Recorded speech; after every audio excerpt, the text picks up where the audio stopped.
Il a une drôle de coupe, ton pote.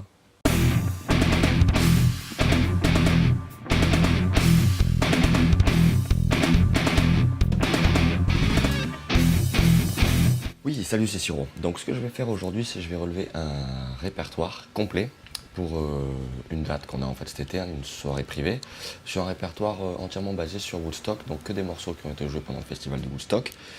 Donc voilà, on y va. Bon, j'en connais quand même quelques-uns, donc ça devrait pas être très long. Là, il est 10h15, j'ai 18 morceaux à relever, on y va, go!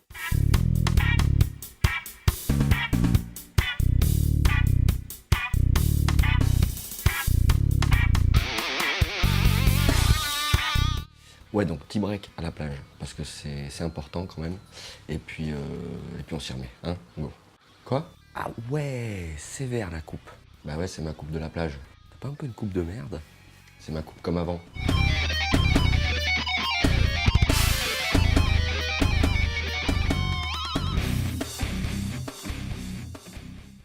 Bon ben voilà, répertoire relevé, les 18 morceaux. Moi sur les 18 j'en connaissais, je sais pas, peut-être 5-6. Donc je sais pas combien j'ai dû mettre de temps, peut-être 4 heures.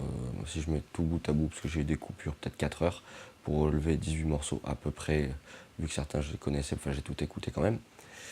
Et j'ai joué par-dessus, même ceux que je connaissais.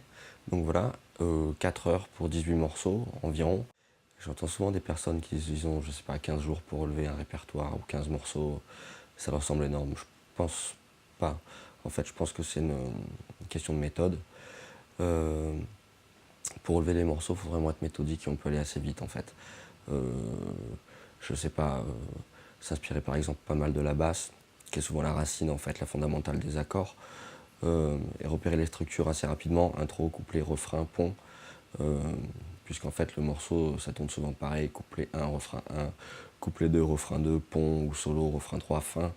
Donc en fait, tout ça on peut aller assez vite, on peut le repérer assez rapidement. Donc voilà. C'est des petits trucs qui te permettent de gagner du temps. Le truc aussi, c'est de ne pas s'éparpiller quand tu relèves un morceau. Souvent on a tendance à, on a trouvé la tonalité, on commence à buffer un peu. Non, enfin voilà, si tu veux être efficace, et c'est vrai que c'est tentant de buffer un peu, mais si tu veux être efficace et que tu as tout un répertoire à relever, il vaut mieux quand même tracer. Un autre truc qui est important par exemple aussi, c'est de ne pas relever forcément les riffs à proprement parler. Enfin, pas dans un premier temps, mais relever plutôt de l'harmonie générale du morceau. C'est-à-dire qu'il y ait des accords ou qu'il n'y en ait pas, enfin, ils sont toujours présents de façon même implicite. Et donc c'est important de relever l'harmonie générale. Les plans ensuite à l'intérieur découleront de l'harmonie forcément, ou passeront par les notes des accords ou les enrichissements susceptibles des accords. Donc ça aussi, ça permet, dans la méthode, ça permet de gagner un peu de temps. Donc voilà, j'ai relevé tous les morceaux. Allez, il y en a peut-être 2 qui m'ont un peu gonflé, il faut quand même que je les revoie, je les ai pas super bien fait. Et puis voilà, bye, merci.